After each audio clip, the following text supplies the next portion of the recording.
Welcome back to episode 2 of the Becoming More podcast. I am here with a very special guest, Mike Gorman, also known as Gormy Goes Keto. How you doing today, Mike? I'm doing good, man. I'm doing good. Glad you could do this. So I kind of like to ask everyone is kind of give me their elevator pitch or bottom line of where they're at in their journey so far. Sure. Well, I would say elevator pitch that I spent my life as a professional weight loser and weight gainer.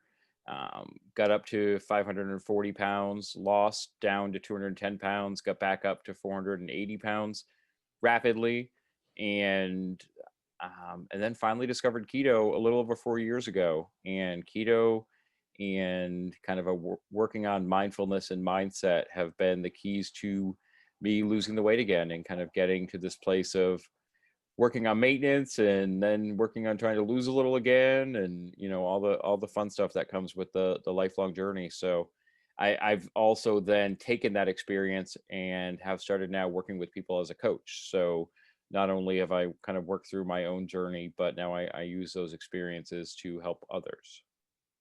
Very cool, very cool. So you had mentioned how you were a professional at gaining and losing weight. Mm-hmm. So growing up, was there a certain point where you first you remember like the first time when either you saw yourself or someone pointed out to you that you were big, or was it just like as far back as you can remember? Well, I think it was always there, and but it was never something that I had personal shame around. Like I even was teased as a little kid, but it wasn't something that I developed any kind of shame or concern around until my family decided it was time for me to go on a diet. And I was around 10, and I was well over 200 pounds. And I remember very clearly the night they staged like an intervention, and it was like the whole family was over our house, and it was weird. And I'm like, why are all these people here? And my aunt, who was the professional kind of Weight Watchers queen of the family, was leading the discussion. And basically they're like, you're going on Weight Watchers. And I was like, wait, what? But then they also threw out there, we're going to pay you to do it. So I was paid $3 a pound to lose weight as a kid, which back then that's a lot of money. I'm old, so we're talking this is early 80s. And the interesting thing was that you weren't, as a kid then, allowed to go to a Weight Watchers meeting. So we had to do everything at home. So that night, I remember my aunt basically saying, I'm going to weigh you, but don't worry, it's just going to be between us. I'm not going to tell anyone. And as soon as she saw my weight, she ran out of the bathroom and yelled it to everyone in the room. So that right there was the moment where I was like, okay, this is something that I should be concerned about, but also that these people are in my life are going to judge me for. So I need to kind of keep it from them. So I think that is really what started that side of the journey for me, because instead of like turning to them for help, I just knew they wanted me to lose weight. So I did what they wanted. I lost weight and I got the money, and then I spent the money on candy, so like that's kind of the way the story went. The big bag of Reese's. Actually at that point it was, again, this is like betraying my age, being 48 years old. That was back when there was penny candy counters where you could go and you could pick from like 100 different little candies. Like you wanted X number of these and X number of those. Mm-hmm. And I was in love with Swedish Fish, still am. But I would spend, and I remember putting like $10 on Swedish Fish after that. When I had that money, I was like, I felt rich because I had this giant brown paper bag full of Swedish Fish. Yeah, I'm a little bit younger, but I was born in the 80s, so there's that. And I remember the big bags of Swedish Fish that you could get at places like that. And yeah, they're also quite good. Oh yeah, like, and that I was a connoisseur because they came out with, and around that time, a grape flavored one, and I Mm-hmm. always wanted the grape ones. I actually remember when I was in 6th grade, we had like I went to Catholic school, and there was like a candy store that students of the school ran, and I remember helping to run the candy store, and at one point I bought all of the Swedish Fish that the candy store was selling, and I bought them with my own money, but I basically had to tell the teacher that we ran out, we're out of them, knowing that I have this giant like 2-pound box of grape Swedish Fish like sitting in my gym bag next to me at that point. That's awesome. So we got a little bit on the background Mm-hmm. and like starting out. So as an adult, obviously you had your bouts with, I'm sure, up and down, Mm-hmm. weight gain, weight loss, weight. I mean, we all, anybody that's in this journey this long does. Oh, for sure. So what was it that? Because I mean, you can go through like your years of how much you weighed and all that, but like, what was it that really made you start the first time you really had a considerable weight loss? So I had had a couple periods where I had lost like 100 pounds and then put that plus more back Hmm. on. Like I did Deal a Meal for a long time, the Richard Simmons program. That was always a favorite because I would do the Sweat into the Oldies videos in my dorm room. That's fun. And then I discovered there was a diet called the Carb Addicts diet, where it was written by these two doctors, and you basically ate two low carb meals. Then you had what they called their treat meal, which was basically you ate a salad, then you could eat whatever you wanted as long as it was balanced with vegetables and protein. So you could eat a pint of Ben and Jerry's as long as you ate a visual amount of protein that was the same amount as that. And I think in their heads, the idea was no one will ever eat that much. And it's like, no, yeah, I will. Um, and so I did that and lost a significant amount and put it back on. And then, you get into, it was around like 2009, 2010, and I was at my heaviest, and I had moved cross country and that didn't work out. And I was looking for work and realizing that I could barely move. So who was going to hire me, if I could barely move? Like it was going to be hard to find work. And I had had come home, moved back to the East Coast, lost a job that was important to me, but was kind of outside of my control, that job went away, and decided to just focus some energy on getting fit enough to get work. Because I knew at over 500 pounds, when you could barely walk in from your car to the interview, no one was going to hire you to work in an office. No one was going to hire you in a professional setting, in the condition that I was in. So I made the decision to, at that point, I used a paleo diet, and over about 2 years, a little over 2 years, I got down to 210 pounds. So it was relatively quick, but it was also just very scale focused, it was always about chasing numbers. I put no thought into what I was doing, why I was doing. Well, I mean, I knew why I was doing it, but there was no real kind of like focus on like, was this important? Was it not? It was like, okay, let's just keep chasing the scale. And like, I even started exhibiting some bad behaviors, I think, towards the end of that period where, I was fasting before fasting was cool, but I was fasting to keep the scale moving, not because I wanted the benefits of fasting that we can talk about now. But um, yeah, like it was for my 40th birthday was the goal to hit my goal weight. And I hit 210 pounds by my 40th birthday. That was 2013. Wow. Yeah. When you were saying that about, you were doing it to get the number on the scale, I really resonates with me because my first 100 pounds that I lost on this effort, I was like that. I kept seeing the scale go down and that's all I wanted, and I didn't really have the mindset.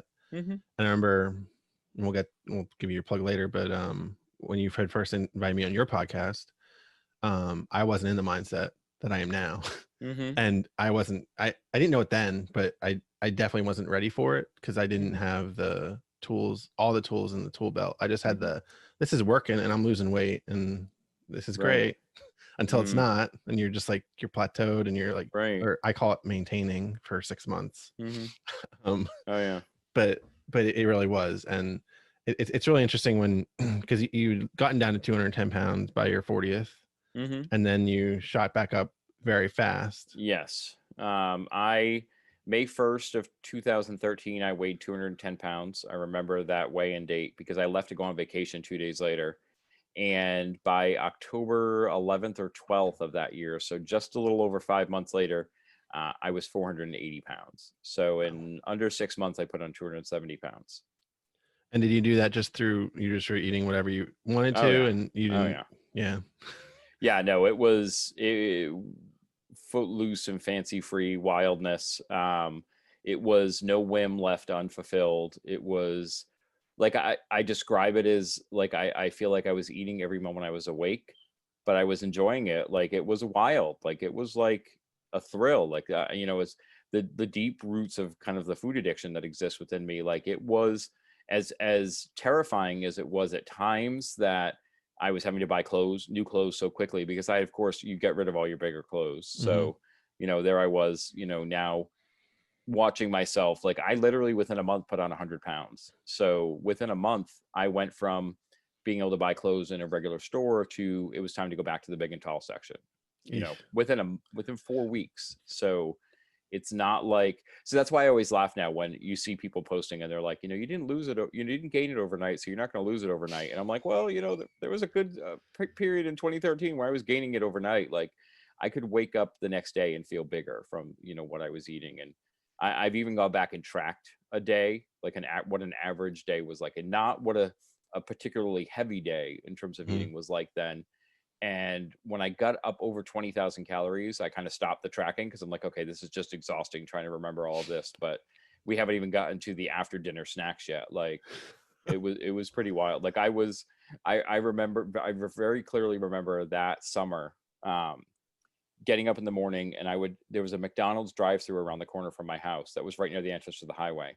And I had probably a 15-minute commute to work. And I would go to McDonald's and load up on breakfast food there, get off the highway near where I worked, and hit the Dunkin' Donuts drive through to get donuts and coffee, and then get to work. And I already brought food with me to work, but I still would go to Burger King. And I remember during that summer, I went on, whether it was a vacation or I went away for a conference or something along those lines. I was gone for a week. And the Burger King that I used to go to every day for lunch, the manager actually was like, "Oh, you're back. You went away for a while." Like they actually recognized that I wasn't there. Like he recognized my truck pulling and he was like, "Oh, you're back." So I just had developed these patterns where it was just like constant indulgence. And again, like I said, in a lot of ways, because I had done no work on my relationship with food, I was making up for like 2.5, almost 3 years of restriction in my head. Mhm. That's the way I looked at it. Like it was like, well, you know, and so it was almost like I could see an ad for something and be like, oh my God, I haven't had that in forever. And it could be something that I never really would be that excited about eating, you know, like Twinkies. There are some people that really like Twinkies, but let's be honest, Twinkies is probably one of the more boring snack cakes there is. It's Yeah. yellow cake with cream. But I would be like, oh, I haven't had Twinkies in forever, so I need to go get a box of Twinkies. And I think that was also around the time that they had re-released the banana Twinkies, which was like the original flavor. And I'm like, I love banana. Let's get banana Twinkie. Like everything, that's what it was like. It was like no matter what, Mhm. anything I wanted, I got. Yeah. And that just went on and on and on until I hit a point where, and I don't think I got back to my heaviest weight ever because my blood sugar was so out of control that, you know, I was experiencing the symptoms of diabetes again and getting scared by that. And so I would kind of back off a little bit and then go back in and like kind of rode this roller coaster for a couple of years where it was just, I literally would, because I knew low carb could take those symptoms away. So Mhm. I would have these periods where it's like I would go low carb for a month until all of those feelings were gone. You know, wasn't peeing every 10 minutes anymore. I wasn't dealing with any of that. And then I would go right back to the food. And then they would come back in like 2 months and it would be time to go back and do that again. And that was the cycle that was my life. Wow. That's it is a cycle. I mean, I Hmm. think like I had a similar around the same time that you did that when you gained all the weight Hmm. back. I had lost about 100 pounds and I had done it. I cut out like salt, sugar, like to the point where I used to eat Old Bay shrimp, which I don't know Hmm. if you use Old Bay, but it's super salty and you don't Oh realize yeah. it till you after you don't have it for a while. And Mm. like I had it once and I was like, I couldn't eat it because it was just too Mm. way too salty. I was like, this sucks. And then and I was also doing there's this promotion. I used to see this promotion all the time. I don't anymore. It's called like right size smoothies Hmm. in the like early early teens. And like I had bought all these smoothies. I think they're out of New England somewhere. And like I had like chocolate and strawberry and like all these flavors, and I would eat them as meal replacements. Hmm. And like I lost like 100 pounds doing that. I was when I went to DXL and I put on like a 3XL shirt or sweater vest or something, and I was like, Mm. holy crap, I can wear this 3X because I could not Mm. ever wear 3X. Now I do, but Mm. so I put this on and I'm like, oh man, this is awesome. I'm gonna be like this weight by like 2014, 2013. I can get like in the 200s, but that didn't last. Oh yeah. Because eventually I wasn't doing it like for the right reasons. I was just seeing like the NSVs ish Hmm. and the scale and like so my point in all that saying all that is like, so then when you get up to this, so you experience like all this NSV and Hmm. losing all the weight and then you gain it all back. when you gained it all back, was it to then kind of start over again, kind of? Hmm. What was it like, demoralizing when you realized that that's what you wanted to do? When I realized that I wanted to start over again, Yeah. um, well, I think I don't necessarily think it was demoralizing. I think it was more there was a period like because I did try again in 2016, like Hmm. randomly. Like I was like, oh, and I was kind of going back to paleo, and that was kind of the style I was doing again. And I lost like 50 pounds really fast and put it right back on.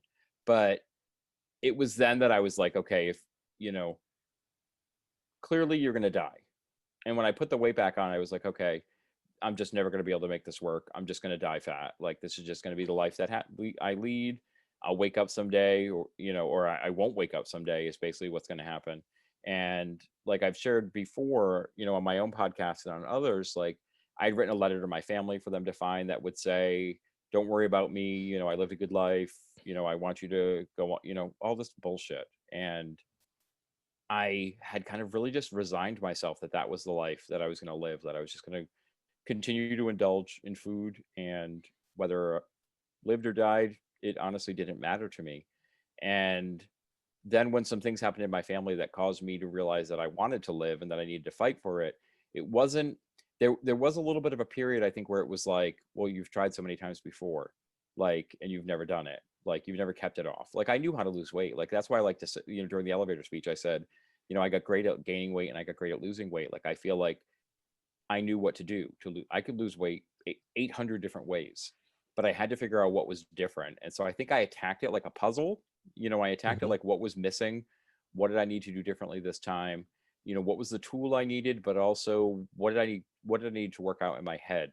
And I kind of attacked it the way I would attack a project at work, and just methodically was like, okay, these are the things you need to be thinking about. These are the things you need to be doing.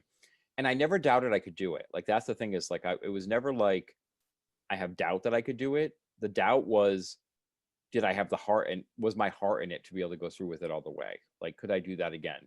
Because I knew it wasn't going to be quick. I knew it was going to take time. I knew it was a journey that I was beginning that I would never, once you get started, you can't go back, because if you go back, you just end up worse than you were to begin with. So I just had to kind of wrap my head around the idea that I was going to do it. I guess if that makes sense. Like it was never about knowing that I could do it. It was accepting that I was going to do it. Yeah. Okay. Yeah, that makes sense. I was just curious because I mean, I haven't really thought about it too much, but like Hmm. the other day I was at a diner and I was sitting in a booth and then I saw some guy come in who was around the size I used to be. Hmm. And I was just like, it just hit me like, not judging or anything, but I'm like, Hmm. man, I used to be like that. Hmm. And I was like, what, like, it just struck me like, what could I do that again? Because it's just so, I've come so far Hmm. to then like, to go back to that just seems like it would be not just demoralizing, just like, you hope you wouldn't go back to that, Hmm. right? Because like you have the new goals that you want to hit. Well, and I think the thing that is different for me and my story is like a lot of times when I hear people's stories of like regain, um, a big part of it is like they reach a point where they didn't know how to go forward, or they didn't know how to maintain. They didn't, and they felt out of control or whatever. Like for me, it was always I made a decision to end my diet. Like it was always a very conscious Hmm. thing. Like, okay, you've done this long enough. You need to quit. Like, okay, you missed the food. You need to go back to it. Like it always felt very. I always felt very much in control. Like I never felt like I was riding an out of control roller coaster. It was always like, okay, you're at the wheel, and this is what you're choosing right now. And so I don't think it was ever like I had that place of am I worried about what could happen, because I knew that I would be the person in charge no matter what did happen. Okay. Yeah, that makes total sense. And I mean, being in control is usually what people want to be, right? Hmm. Um, so we'll fast forward a little, I guess. And so you discovered keto you Hmm. said about 4 years ago. And how was it that you discovered it? So it was actually I knew that I needed to do something, and I had kind of gotten around to this point that I needed to make some change. It was January of 2017, and I ordered 2 books because I think when you're someone that's lost and gained weight your whole life, you're up on diet trends. Like what's out there. Mhm. And keto had started to get whispered about and low carb diets have always existed, but keto specifically, the K word, had started to get talked about a little bit as I came to the end of like my paleo journey. So I had seen it popping up. Um, I used to follow this podcaster. Well, I still follow him and I know him, but I was at back then I was following this podcaster, Jimmy Moore, who had the Live and La Vida Low Carb podcast, and he was talking about keto. And so I bought his book, Keto Clarity. And I also bought a book by another podcast that I listened to, Vinny Tortorich, and his book was Fitness Confidential. And his book didn't call it keto, but it called it No Sugar, No Grains, and it was basically a ketogenic diet. Mhm. And I had bought those books, but not read them. Like I bought them because I was like, at some point I'm going to read these. I don't know when, but at some point I'm going to read these books. And so once I knew that I was going to make change, and I knew that I needed a tool, and I knew low carb diets had helped me before, I in one weekend read those two books. And I'm a 0 to 100 guy when it comes to a lot of this stuff. So I think I cracked open Jimmy's book on a Friday, and it was Sunday evening that I was cleaning out my kitchen and throwing away all the food that I knew I couldn't keep in the house. And it's one of those things where I look back on it now and I'm like, oh, I probably should have tried to figure out at least how to donate some of the food, but I needed to get it out of the house. Yeah. Because I also knew that if it was there on Monday, I was going to eat it. Mhm. I was that person who was like, you're going to make that decision to do it. You got to get it done. So clear the house out. And maybe you don't have all the things in the house that you're going to need tomorrow, but you can go to the store after work. And so I literally cleaned the house out, made like 4 trips out to the dumpster to just get all this garbage out of my house. And I started, it was around the 14th of February in 2017. Oh, wow. Yeah. So it's interesting because that's around the same time I knew I needed to change. Mm, Because I had a hospitalization right at New Year's. mm-hmm, And what you mentioned about the getting rid of the food, that's like when, so I don't coach people as a as a thing, but like sometimes people ask me tips mm-hmm, or like help, or friends ask me, and I say, what do you have in your house? And I mm-hmm, say, and I tell them to get rid of it. mm-hmm, Because it's the first, is anytime something's here at my house, I'm gonna go after eat. Like my wife's 8.5 months pregnant right now, so mm-hmm, she gets wheat thins, and like wheat thins are a trigger for me, mm, and like they always have been. I don't know why, because they taste like crap. Like they're not that appetizing compared to a lot of other stuff. mm-hmm, But if I see them there, like I want to have as many as possible. mm-hmm, I try not to now, but even still, like sometimes I go on a couple months ago, I went on like a binge of, I ate a whole box mm. like one night. It was a smaller Oh yeah. box, but it was a whole Mm-hmm. box, and that's like 1,000 calories or Oh something. yeah. And I just sat there and I just ate it mindlessly because Mm-hmm, I wasn't even thinking. Like it was just like it was like old Brett just in my head, mm-hmm. like eat, and just happened. I didn't eat dinner because I ate all those.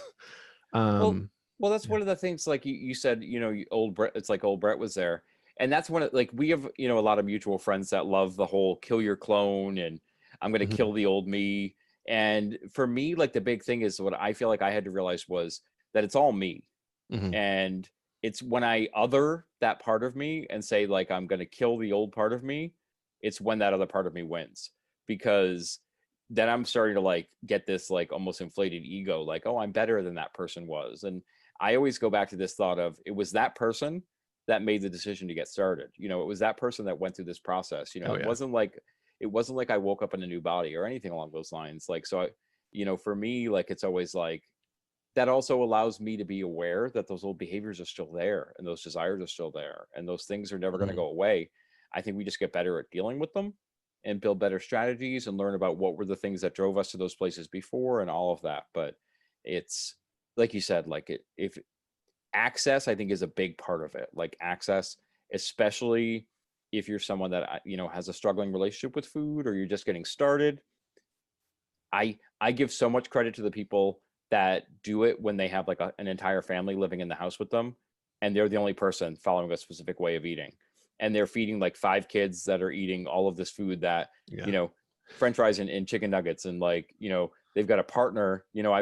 I've coached clients where they're like, you know my partner wants to have ice cream tonight. He ordered a pizza while I'm doing this, like all of this. And I'm like, I don't even know. Like I give so much credit to those people because for me, it would be hard. Like it would be, I mean, and I live with my sister now and she eats different than I do. And it's not as hard for me, but I'm over 4 years into this. So there's no, I'm not tempted because she has a box of crackers in the living room. Like, it's not like I want to go find them and devour those crackers. Like, but just getting started, I Yeah. probably would have been like sitting and staring at that box of crackers in the living room. Yeah. And now I'll have a couple if I Mm-hmm. like feel that craving, but then I'll stop. Like I don't Mm-hmm. have I need that one day aside. Mm-hmm. um, and I agree with you. I don't really believe in the whole kill my clone thing Mm-hmm. because I don't talk bad about my former self either. Like I've Mm-hmm. heard some people, Oh yeah. because like you said, I completely agree. Like it was that person that was strong enough to start, Mm-hmm. even though they didn't have all the information available that you have now. And yeah, I just never hated that. I try not to hate myself because like Mm-hmm. that's me. That's just me 4 years ago. And I think we all go through that. Like, Yeah. I probably went through that at some point in my journey, but I also then I'm you know, a strong enough person to allow my perspective to evolve. You know, Mhm. allow myself to realize that it's all been a part of my journey. It's not that I flipped a switch and, you know, changed the patterns and like all of that. Like, it's all contributed to getting me where I am today. Flip the switch. I wonder where I heard that recently. Mm, Yeah, and the problem is that some people do think it's like flipping a switch, and mm-hmm. when they don't understand addiction at all, and that's what I tell people like so often, like, you know, you have to get rid of stuff, because if you just think you're gonna flip a switch and, you know, it's not you're gonna have food. A friend of mine, her husband isn't trying to lose weight, and he has snacks, and so she goes after his snacks, and I told her that, even to the point where maybe you need your own cabinet Mm-hmm. that's just your snacks, Oh yeah. instead of having both of them in the same spot, because then you'll only go to your cabinet or Mm-hmm. something different, because if he's not gonna keep the snacks out of the house or out of your range. um so with keto, you obviously lost a lot again. Mm-hmm. um while you're on keto, did you ever have any moments where it wasn't working, or did it work pretty well as you were going through it? The only times I would never say it was that keto didn't work. There were times that I chose not to be keto. Mhm. Um, you know, like I took my first year, like I said, I started February of 2017. I took July of 2017 basically off from dieting and went back to all my old habits, and I put on 40 pounds. But for the first time ever, I stopped myself, you know, because I had worked on one of the things that I worked so hard on when I got started was I want to be conscious of how I feel. I want to be conscious of how what I'm eating, how it makes me feel, how it affects my Mhm. energy, how it affects my mood. And whereas before I would mindlessly just get excited about the pleasure of the food, I was being conscious of the fact that I was waking up feeling nauseous and bloated and not feeling great. And okay, yeah, we're going through this again and we're dealing with this again. And I was able to use that mindfulness to kind of pull me back. Like, as far as like, I will say I've done keto different ways, which I think is one of the big things. Like, if you Google how to do keto, you're going to find 1,000 answers. So I started out in the dirty, what people call the dirty keto space, Mhm. where I was just tracking carbs, net carbs, and I really wasn't tracking fat and protein. I had a really good understanding of portions and food and how to put a plate together because of my experience on paleo. Because I feel like in a lot of ways, like paleo and keto are tangential to each other, just in terms of meat, fat, vegetables, all of that jazz. And you can be paleo keto, but you don't necessarily have to be keto to be paleo, I guess is the best way to look at it. You also don't have to be paleo to do keto, but you can do both. One is about, you know, macronutrients, and one is about ingredient quality. But so I started that way, and the weight flew off because I knew it would. You know, I know that I lose weight fast when I watch what I'm eating, and I just kind of ate till I was satiated and went from 480 to like down to like 280, um, and that was in almost a year and a half. It was September of 2018 where I saw the scale go from 280 to 293, and I was still staying keto. So Mhm. what was going on? Why wasn't this working? And what I learned was, you know, the dirty little secret of the people that tell you that you don't have to count calories when you're on keto and that calories don't matter. It's that calories matter.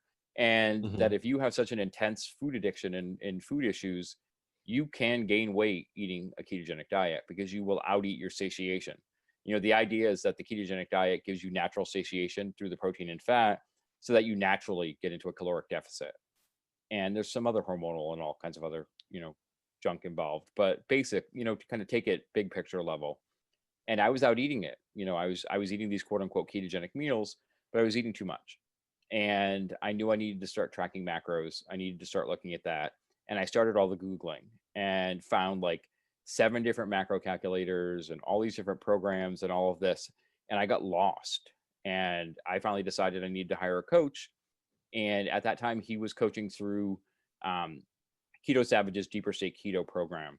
And one of the big things that we changed was I went from counting net carbs to total carbs, and I started tracking macros for the first time. So I went from willy-nilly just counting carbs, but counting net carbs. For people who are listening who don't know, net carbs is the total carbs of an object minus the fiber and the sugar alcohols. Total carbs is the total carbs, plain and simple. And there's reasons why you might do both, or do either. But as soon as I started tracking total carbs and started and so one of the things that we did was we brought my fat percentage up. So I actually was finally eating a ketogenic diet, I think, whereas before I probably might've been like low carb skirting with the ketogenic diet. I felt some incredible changes and some differences. And I went from 293 pounds to, the point where I could say that I was at a goal. I was able to move myself forward through that. And that was the period that I feel like I really did the most work on my relationship with food, because I actually at that point felt freedom from the physical cravings from food and the physical challenges that food gave me. So I could start to identify what were my emotional challenges and what was I using food for. And I never thought of myself as an emotional eater. And I realized that I very much was, and all of these different lessons that came along with that. Yeah, it's something I remember you had posted on Instagram a while ago was like, it's okay to be hungry. Mm-hmm. And like that, what you just said kind of reminded me of that. And I have a few friends that have tried keto, like, sorry, friends in real life that don't even know I have a Becoming Brett page or any of that, right? And they had told me how they did keto because they saw my weight loss, and I assumed that I did too, because everybody, like, a lot of people are doing keto now, right? Oh yeah. Which I don't, but I do like a low carb, so it's a little. I flirt with keto sometimes. But it interested me. So the other day I was at I was up in like near where I grew up in rural Pennsylvania, and I was in this grocery store that I was going there to get cupcakes for my for my wife and I for Mother's Day, right? Because they make these whipped cream cupcakes that are amazing, and she loves whipped cream cupcakes. So I went in there, and like I was in the store and I was looking for something else quick while I was in there, and I see this. They have a section that just said keto, like not even like an aisle, but like a whole like big sign, like section, like a bakery section of keto. Oh wow. I saw it and I was like, that's new. And then I thought, I was like, I wonder how much. I didn't even really look, but I was like, I wonder how much this stuff is actually keto, or is it just labeled, just labeled keto? Because so often, like you see, we all know after you're in it for a while that the labels are so misleading. Oh yeah.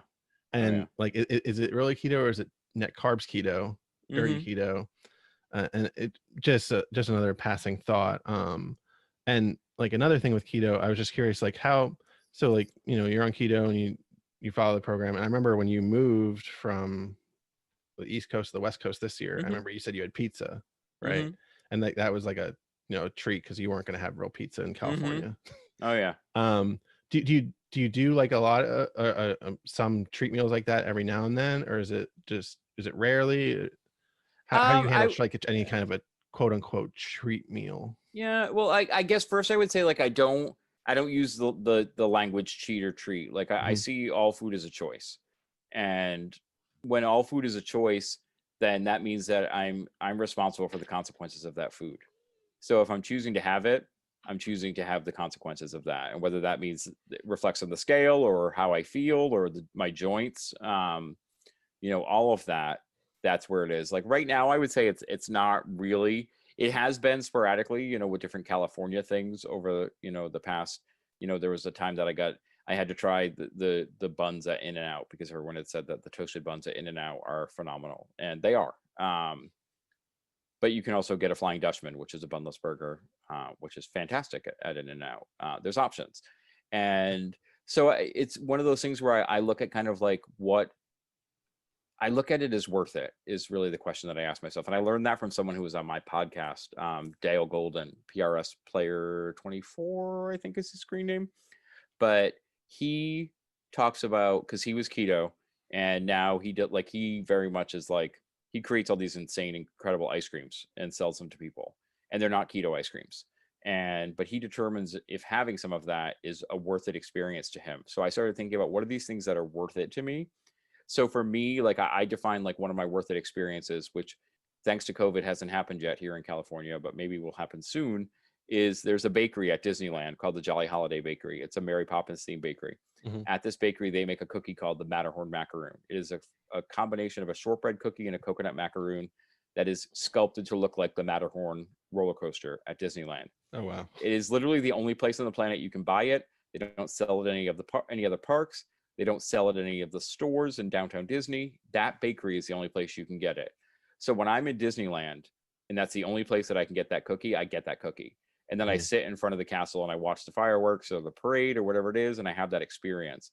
And so I think about experiences, and I think about food can be a part of an experience. I remember with my coach, John, when we were talking about kind of moving into maintenance and plans I had, again, this is also like weird to talk about now because it's like plans I had for 2020. I wanted to go to Paris. I wanted to go to Disneyland Paris specifically. I was planning to go to Ireland for a week, and then I was going to fly to France. And I said to him, because we were even just talking about what a trip like that could be like, and I said, if I'm in Paris in front of the Eiffel Tower and I walk by one of the, a famous French bakery, and they're putting out fresh croissants, I'm probably going to have a croissant in Paris. If I was in Italy, I would probably have pasta. Those are all choices that I would make. But there's a difference between choosing to have that food in that moment and then the next day getting up and being like, well, I can get some Reese's peanut butter cups at the store. And now I screwed up my diet for the week, so I might as well screw up the whole week. And this leads to this, and this leads to that, and this continues like down that cycle. Mm-hmm. Like it's a difference between, challenging yourself to actually set boundaries when you make those choices. And that's, I feel like, what I do now. So if it's one of those things where if I define that an experience would be worth it, like I look at my birthday, one of my friends wanted to make a keto birthday cake. Keto birthday cake is not something that I would regularly eat, but she wanted to make it. So I was excited for her to, she's baking with almond flour and allulose and all these keto ingredients and excited about it. So we did a big movie night in the backyard. We projected my favorite movie ever, The Lost Boys from 1987, movie I've seen over 500 times. And we had keto birthday cake and it was great. And that was the choice I made at that time. Now I already had some vegetables with dinner, so I was probably over my total carbs for the day. But for me, it was about that experience of coming together with friends and this person kind of putting that effort in together. Whereas if they had said, I'm going to go by the store and pick up a cake for your birthday, I would be like, peace out. I don't really need that. Like, I know what cake from a store tastes like. I know what that experience is like. I know that's not going away. Like Reese's peanut butter cups, I know what they taste like. They don't change them. So even if I sit within my own head and I'm like, it could be worth it to just have a Reese's peanut butter cup. I've had thousands of them. Yeah. Easily. Probably thousands of pounds of them in my life. Like not even exaggerating. Did you ever get the really big one, like the 2.5-pound one that they Oh, sell? Yeah. Oh yeah. I've had that one. I remember, I'm old enough to remember back when there was just trees and eggs as the special shapes. Yeah. And now there's a special shape for like every week of the year. Like it could be like National Record Player Day and there'd be a record shaped Reese's. I know. And the egg was always like the special one because the egg always tasted different, even though the tree was similar. But now they have every month, they have a different version of the egg. And growing up, I grew up like 45 minutes from Hershey. So we went to Hershey often. And it was different then than it is now because it's it doesn't matter where you go. Well, was it you that told me about the being able to get fresh Reese's peanut butter cups from the factory? Yeah, I think there was. Yeah. You could get them when I hadn't really thought about Reese's peanut butter cups in months, and then someone had to mention that you could get them fresh. And I don't know. I don't know that they still do that as much. Yeah. When I was a kid, they did it, and I mean, even when you went on the tour, like you got a full size Hershey bar, and you got off the little tram thing. Now they give like kid size, so it's a little different. It's more calorically appropriate, I guess. I guess. But it like to circle, but just back to your question, like it's that idea, because I think that when you define those meals as cheats or treats, even, it's this idea that, well, one, you're not I love this meme and I know it upsets people, but I love the "you're not a dog, so don't treat yourself with food" meme. I love it. Mhm. Like, I'm not, don't do I have to sit up and bark to get my Reese's peanut butter cup? If I want to have a Reese's peanut butter cup, I'm an adult and I can make that choice. Um, the same thing with this idea of cheating, because we've been taught that cheating never gets us anywhere, but somehow we all love to talk about cheat meals. And it's like, well, in what context does that make sense? And I think it's because the idea of cheating absolves us of responsibility. It's like you can take the rails off the track, with this idea of a cheat meal. But when you say that I'm going to choose to have this meal, even if it is just going to be a down and dirty cheat meal, but you're actively choosing to have it, Mhm. you're taking responsibility for what comes next. And you're not saying to yourself, I'm out of control. You're not saying to yourself that I had no choice in this. Like I had no power. Like this food had power over me. It's like food can have a really strong impact on our lives, but at the end of the day, no one else ever picks up that fork. Like we pick it up. And so it's hard, but getting to that point of being like, you know what? If yep, I'm gonna grab that garbage cookie from that bag. It's not special, it's not magic. It's the same thing, you can get for 99 cents at any grocery store, but I'm deciding to have it. I'm choosing that. Like that responsibility to me is changing, because then if I see a bump on the scale or I see something like that happen, I can't get mad at myself. I can't beat myself up. I made the choice. Like you have to be that person. You're behind the wheel no matter what choices you make, I guess is the best way I look at it. Yeah, and kind of circling back to part of your answer, that was when you mentioned going to Paris. When I was like only about 3 months into my journey, I went Hmm. to Paris Hmm.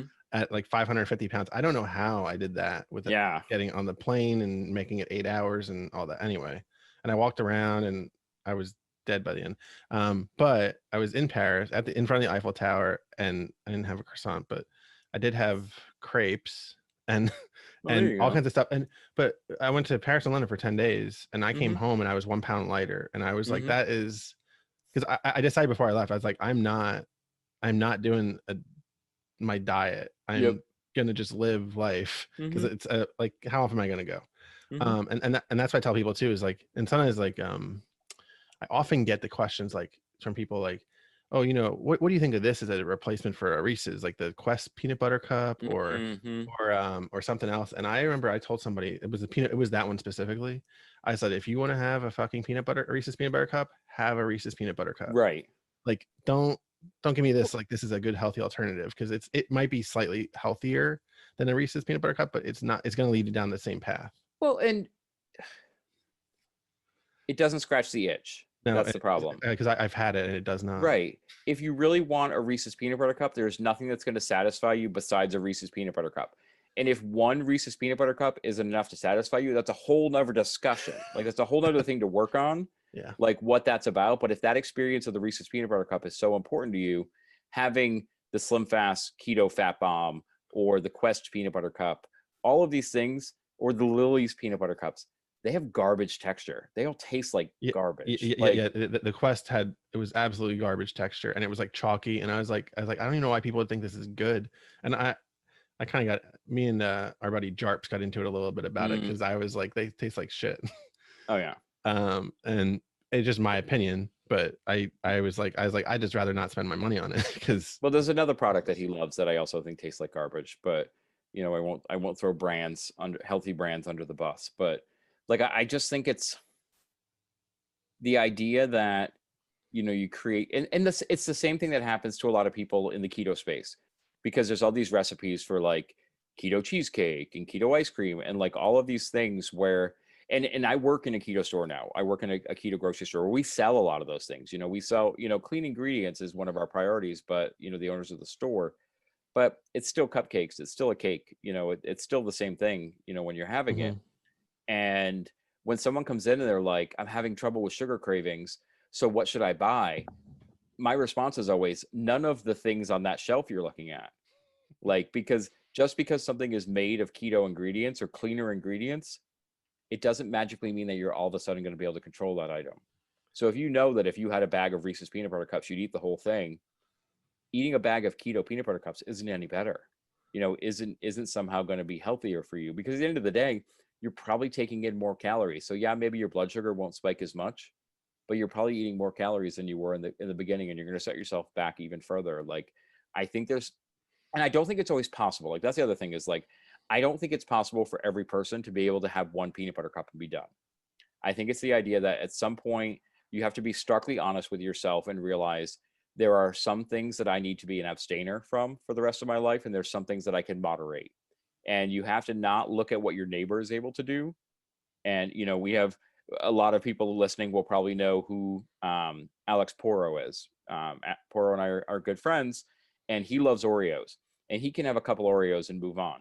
I could never do that. Like, that is not something that I could do. I'd want the whole So, sleeve.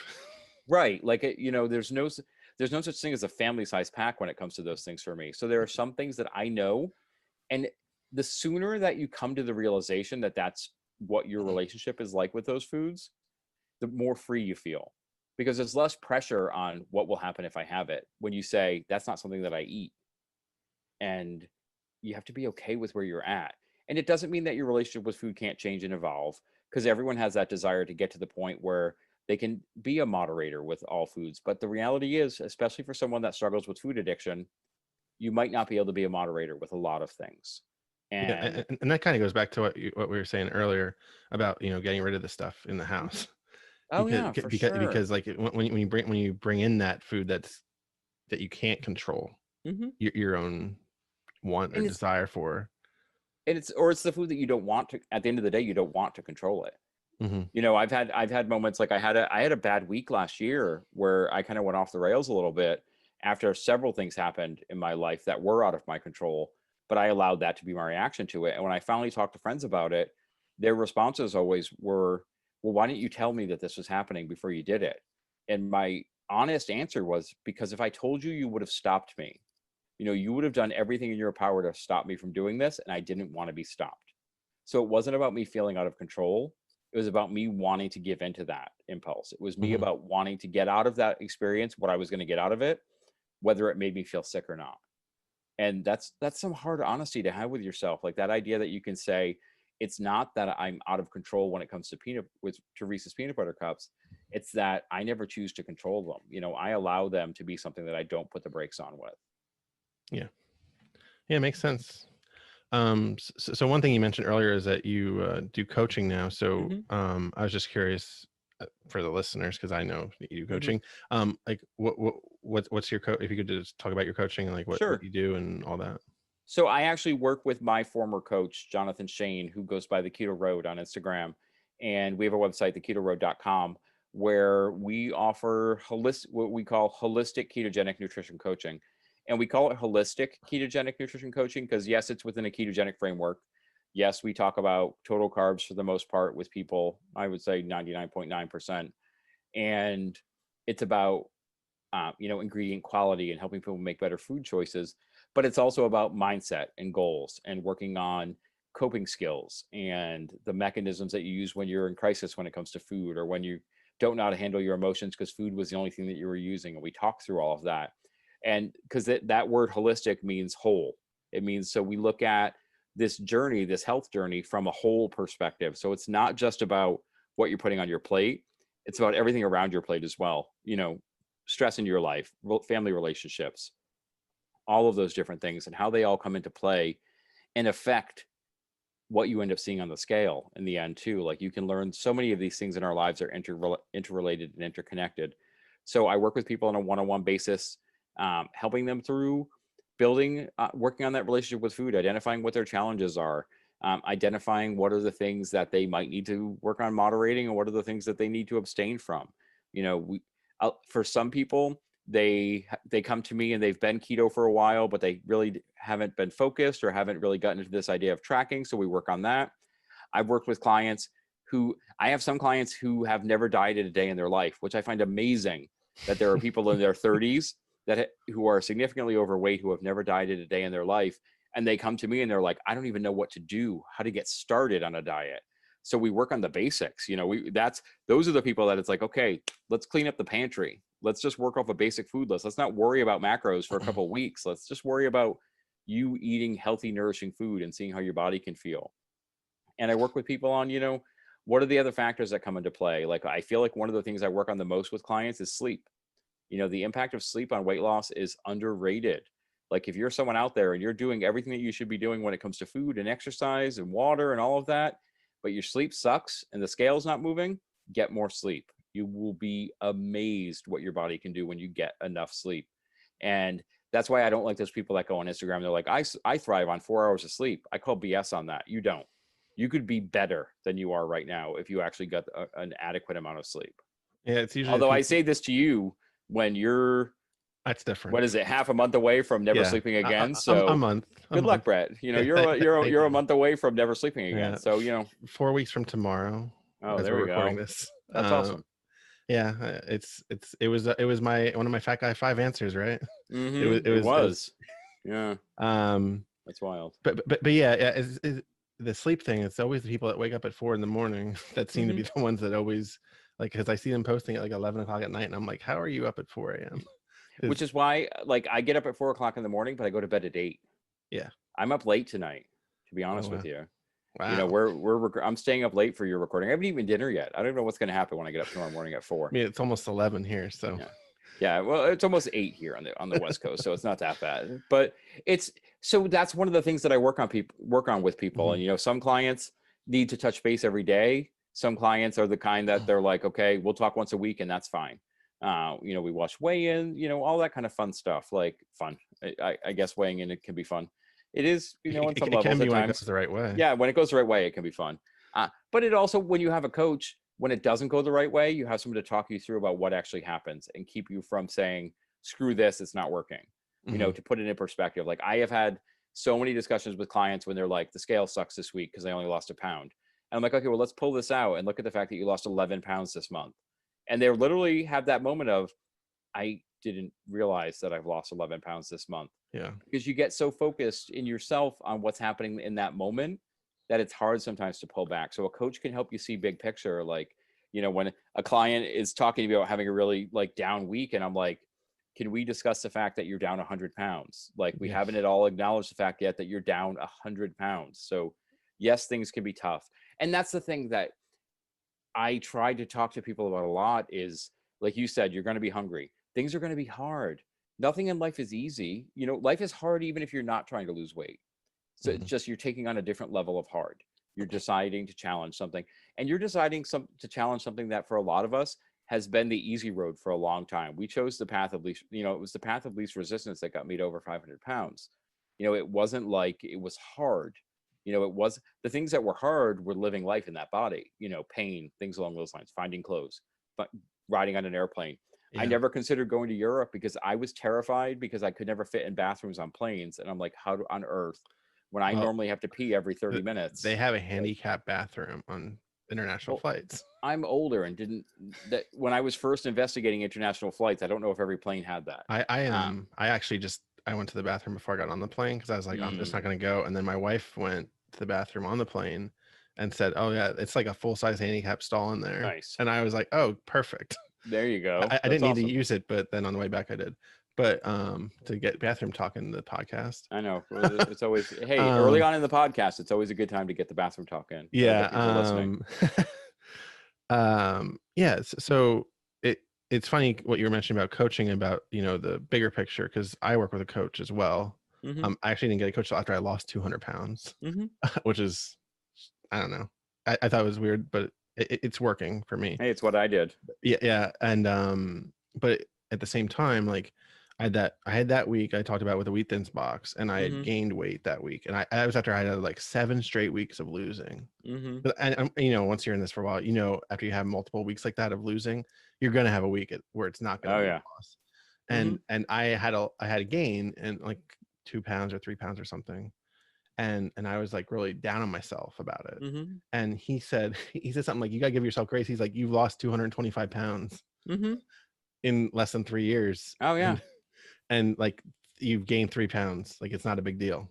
And it was just like one of those, like, I know this, but it's like you get so wrapped up in the now that you forget like the bigger, you're looking at the tree and not the forest. And it's also that propensity to beat ourselves up. Like, we don't want, especially like, I think we've become, you know, I've seen this in so many of the guys that I've talked to on my podcast who have been significantly overweight, like, and women as well on Instagram. Like, when you live life that overweight and you start to make changes, you kind of get really good at not paying attention to yourself and not paying attention to what you're doing. Like, you try to kind of live life on autopilot at times.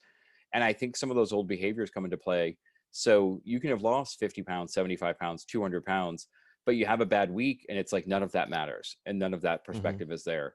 And so it can be good to have that person that's like, hey, can we pull back for a second and look at the fact that, you're not on X medication anymore. Your doctor isn't worried about you dying anymore. Like, let's look at the things that are really important. It's the same thing like when I talk to someone about their why for losing weight. And, when you say to someone like, well, why do you want to lose weight? Like, a lot of times the first answer is always, well, I want to lose weight. And it's like, well, okay, but why do you want to lose weight? Mhm. And, you know, it can stay surface still. Someone who's 400, 500 pounds, 600 pounds can still say, well, I want to fit in better clothes. I want to do this. And I'm like, well, let's take that deeper. Like, what does fitting in better clothes mean? And then you start to talk about what it's like to never be able to shop at a store, never being Yeah. able to walk into a Walmart and find clothes. Not that Walmart has like the height of fashion or anything, but because that used to be a fear, and I'm sure you could relate to this, like when you're Mhm. traveling, when I used to go to Disney World in Florida a lot, and Mhm. I always had a fear that my luggage wouldn't show up, Oh. because I was like, if my luggage didn't show up, where on earth, when you're wearing an 8X shirt, are you going to go to find clothes? Especially in the early 2000s, there was nowhere to go. So, So I have a story here. mm, Went to Disney World, 2003. mm, I have, and I was 20, mm, so I hadn't traveled that much by myself on a plane. I mean, my dad was in the Air Force. We traveled sometimes to see him and stuff, but I never had a pack for myself, right? So I had a carry on, and I checked, and in my carry on, I carried on random stuff, and my check was on my clothes. My check got lost. mm, Now I was, let's say, at least 350. mm, So this is 2003. Disney stores only sold up to 2X mm. in anything. Oh yeah. I couldn't, I didn't have a car because I did the like Disney shuttle Oh from the yeah. airport. So what I had was I had my t-shirt, my Eagles jersey, it was on top of my t-shirt, Mm, my jean shorts, and my shoes and socks and underwear that I had. mm, And I was stuck for 3 days with um with that with that mm. combination. Oh And yeah. I got a pair of shorts at the Disney store that I then Mm, wore as underwear mm. because they were tight, but I wasn't showing that, so I didn't Yep. care. Mm. And I like just I washed my shirt every night. Oh The yeah. first couple nights, the same clothes. I just kept washing them each day at Disney. Mm. We were staying at the cheapo like all-star movies Oh yeah. resort, right? So every night I was washing them in like and I was shirtless Mm. washing. I mean, the jean shorts I didn't care about it so much, but I'm like the shirts I can't like Oh yeah. keep wearing them. So yeah, so that was a very very struck a chord with me. Yeah, like it's that fear, and I know you know this fear as well too, like of going into a room and there not being a chair that can hold you. Oh yeah. You know, of going, getting invited to, I never went to any new places because I never knew what the seating was going to be like Yeah. unless I could call the I, restaurant in advance. Like, I I, love the I, internet now, like, but I could never, there weren't pictures of the interiors of yeah. restaurants online, in the early 2000s. And you would scope out as soon as you walked in the restaurant, you're like scoping Oh every yeah. chair, everything, right? Hmm. And then even now, because I'm still like, high 300s at this point, Hmm. but like I went on to Key West this past January, and when I was at some restaurants, they're like, "Oh, do you need a like?" Because they had like the plastic chairs ish, Hmm. or they had like chairs with arms, and they're like, "Oh, is that going to be okay with you?" And I was like, and I tried it. I'm like, "Yeah, I'm fine." Hmm. But back in the day, they'd bring out like the big ass chair that Oh had yeah. no arms from the inside of the restaurant to the outside of the restaurant, Hmm. like for the patio or whatever. And that's embarrassing. And then, or like whenever you go to a restaurant, you have to say table, please, instead Hmm. of booth. And I can fit in a booth now. I even had an instance. I met up with a guy from Instagram, ultra fat to ultra runner. I don't know if you Hmm. know him. Okay, Yep. met up with him last weekend and got breakfast at a diner, and we got a booth because that's just what they seated us. And um, and then as we were eating, some guy came in that was near what my old weight used to be Mm-hmm. about, right? And he had to sit at a table, and I saw him like, and he was getting a ton of food. Not that I'm judging, but he was getting a lot of food in, Mm-hmm. and it just was like I was like, man, I just kept like he's kind of in my eye shot, Mm-hmm. and I just kept seeing him, and I'm like, man, that used to be me, because Mm-hmm. and it's just like one of those realizations where it's not me anymore, at Mm-hmm. least not now, Oh and yeah. it's just like I remember that like even like if sometimes when I get up from my couch and I sit up, and like I used to do this thing where I would always like kind of like ski as I got up, like Mm-hmm. to kind of in case I like lost balance or Oh whatever. yeah. And I still find myself like wanting to do that old Mm-hmm. motion, but I don't need to. Like I Oh, can get for up sure. fine. Mm-hmm. But it's just these like old habits and old motions and like old memories that you just have of Mm-hmm. when you were that big. Oh yeah. And I mean your body, there's so much pressure that gets alleviated every time Mm-hmm. you lose a pound. And these are the things that don't pop first into a person's mind when they think about why they want to lose weight. Hmm. But when you get them going on that topic, and then it can be, thinking about all of that stuff, or, when I'm talking to someone who has children and they're trying to say that they can't think about why they want to lose weight. And I'm like, you have children. Yeah. Do you want to be around for what happens to your and then that it clicks and they're like, oh crap, I can't get on the floor and play with them. Hmm. The other day, my daughter asked me to do this and I couldn't do it. And I'm like, could that maybe relate a little bit to why you want to make changes? Like, are you worried about that? Like, are you thinking about those things? And then they're like, yeah, like you make those connections and you realize that it ends up being about so much more than just I want to lose weight. It becomes about accessing this world that you've been prevented from accessing before. Yeah, definitely. All right. Well, with all that, all the weight loss and Mm, coaching, all that, I wanted to get to a topic of like something other than weight loss. sure. And since I know we both have discussed many times throughout the last few months of all the Marvel shows, Mm-hmm. I wanted to just talk about what you think of the MCU right now, post Mm-hmm. Endgame, post WandaVision and Mm-hmm. Falcon and Winter Soldier.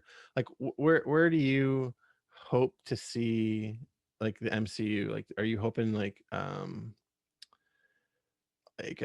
Black Widow has a new, like they set up a new Black Widow in the Black Mm-hmm. Widow movie? Are you hoping that so for me, like Shang-Chi, I'm really excited for. Like, Mm-hmm. for those who don't know, there's Black Widow, Shang-Chi, and the Eternals are the next three Mm-hmm. MCU movies.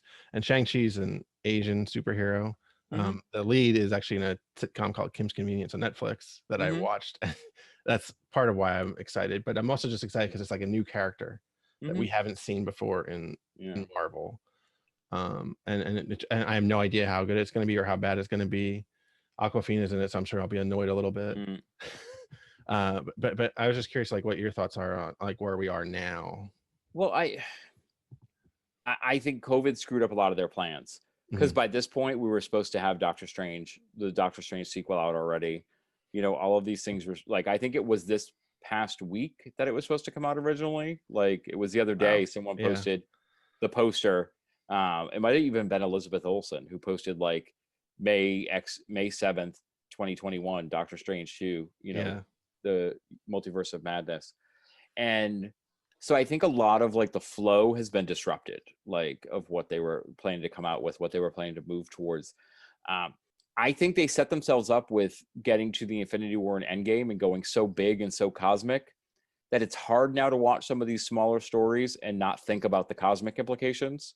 Hmm. Like I love that in one of my favorite things in Falcon and Winter Soldier had nothing to do with Falcon becoming Captain America because we knew that was going to happen. Like we knew that this was really a placeholder series in a lot of ways. Hmm. It was that they started to explore the ramifications of people disappearing for 5 years and coming back.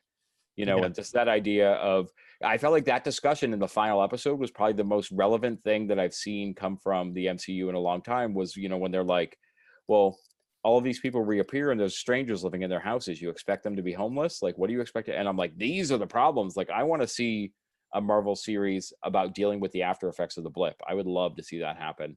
But I think we're headed to some fun stuff. Like, I would love them to, move forward with creating a new team of Avengers because that's what always happened in the comics when people retired. Yeah. And we know eventually other characters might come back, but I would love to see that move forward. I think they've done this sporadic introduction of characters who can make up the team, the Young Avengers.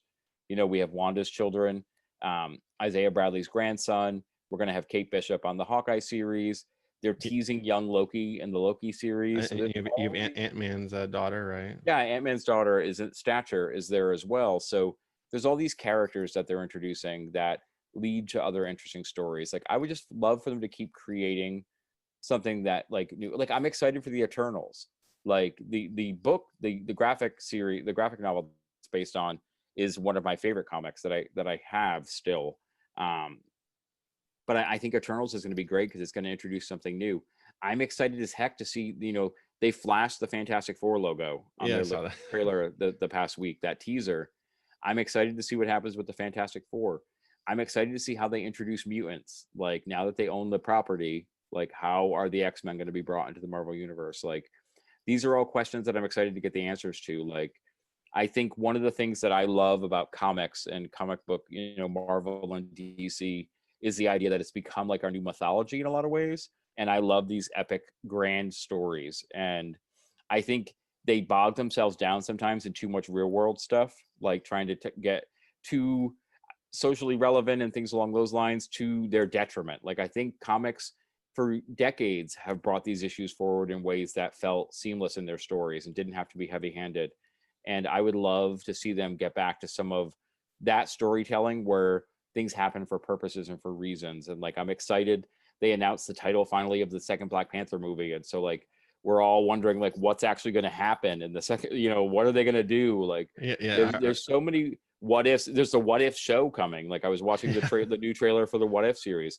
The what if comics used to be one of my favorite things on the planet. So I'm so excited to know there's at least one season of 10 episodes of a show that is going to be devoted to what if stories that are going to kind of take place in all the main Marvel movies. Like they're doing a lot of exciting things, like even just introducing the multiverse and giving Wanda the name the Scarlet Witch in WandaVision, I thought was great. Making Sam Captain America and allowing Bucky to kind of move past being the Winter Soldier. Like these are all kind of great things that are evolving. I'm excited we're finally going to see Black Widow because that's another movie that has been delayed over a year.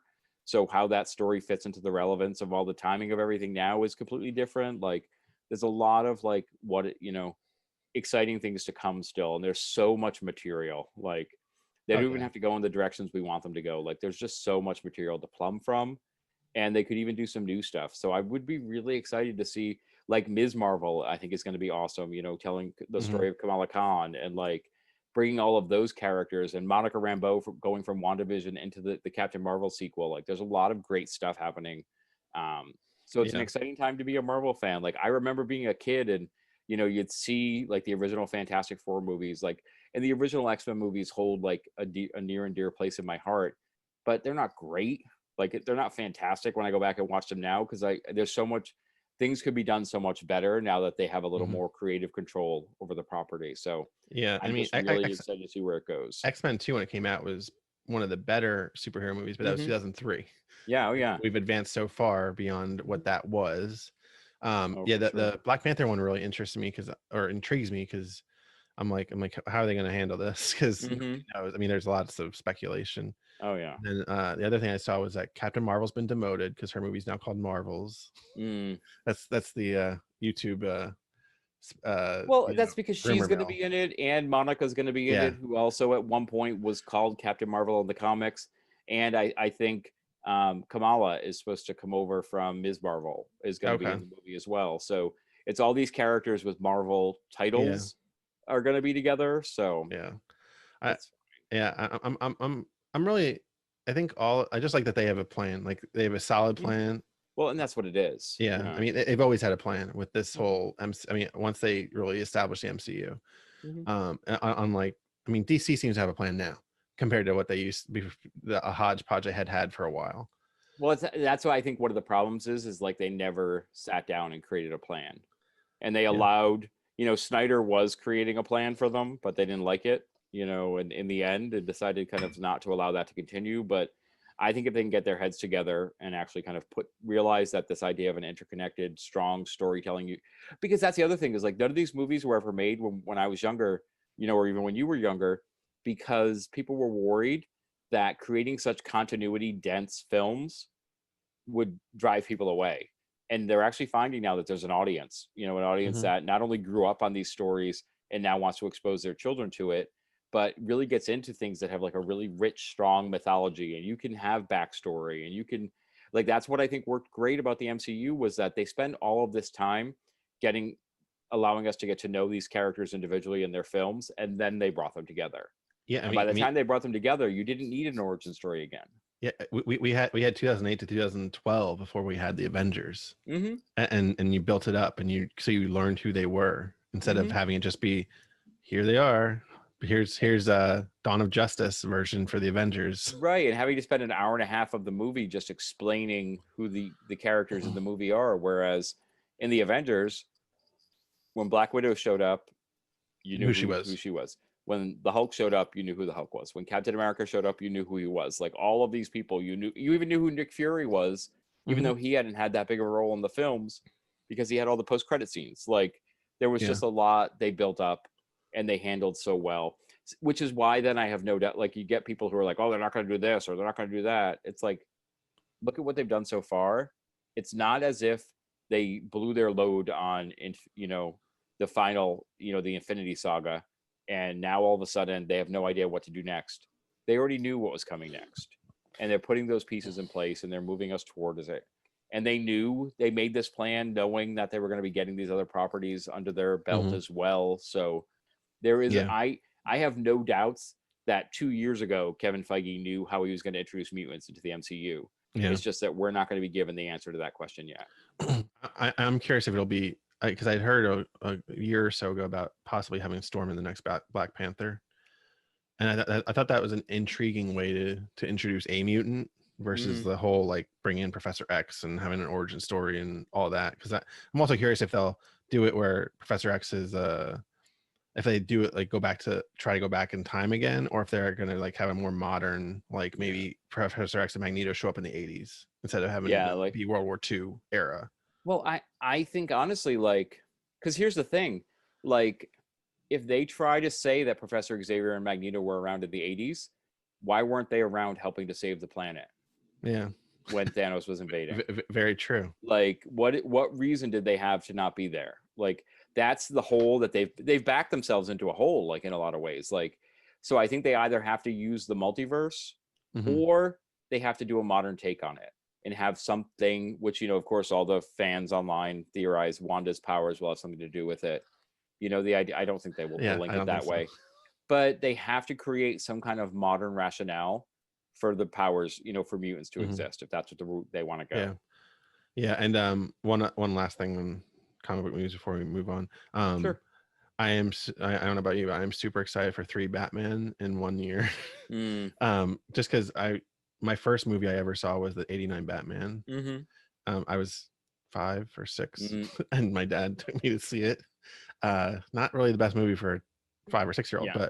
but so I'm super excited about seeing where they go with this, because I just seeing Michael Keaton back as Batman Yeah. is enough to blow a lot of loads. Mm-hmm. and then Oh. Ben Affleck's going to be in it, and then you also have the Pattinson coming Mm-hmm. out at the same year, I guess, or Yeah. within a year of each other.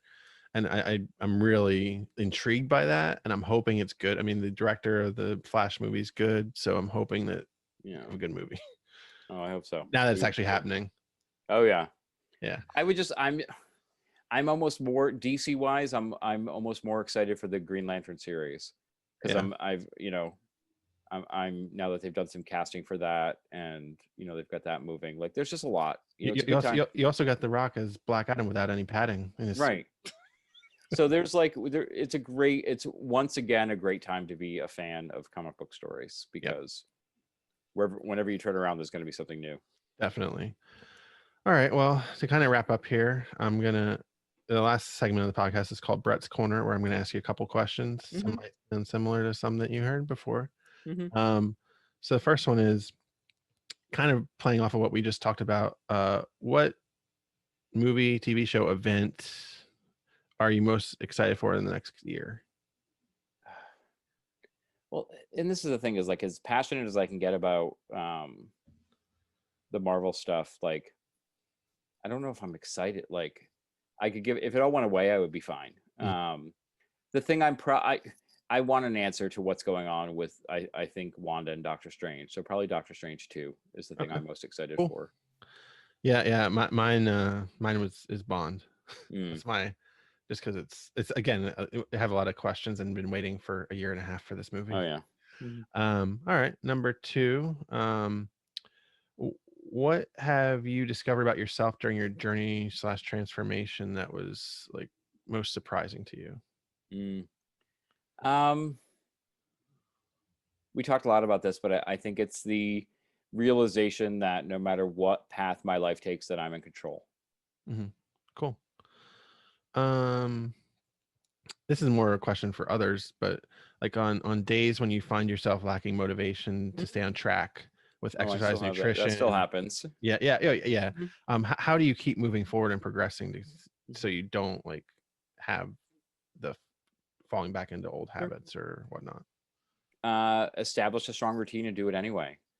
It's gonna Yep. suck. Days are gonna suck. You're not gonna want to get up. There's gonna be days that you're not excited about the food you're gonna be eating, that you don't want to spend time working on your mindset, like all of those things. But if you build from day one, you start working on habits and routines that are gonna support what you need to do.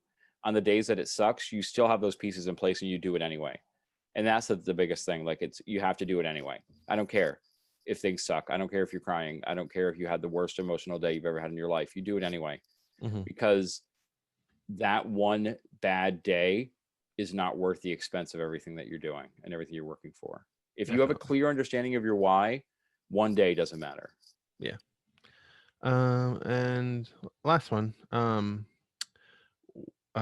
If what are, let's say, two non-health related goals you have for the next year? Mm. Um, Two non-health related goals I have for the next year. One is I would love to have everything that I'm doing add up to being back at what I would consider full-time gainful employment, um, financially. This has been an awful year, so I would love for that to be something that happens over the next year, that I work on all the time. And two, I'd love to do some traveling. I think it's something everyone. It's the cliche answer that everyone always gives, but I would love now that traveling is opening up again. I would Yeah. love to get to a place where I can do some traveling.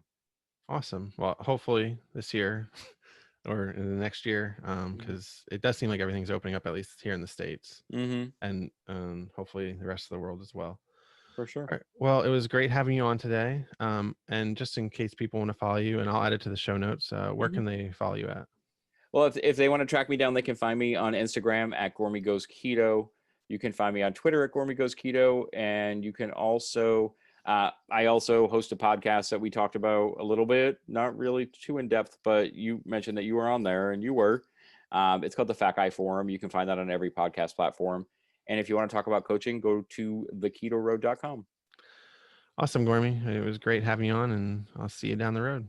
Sounds good, man. Thanks so much. I appreciate it, and I'm excited for you. Good luck with the rest of the show. Thank you.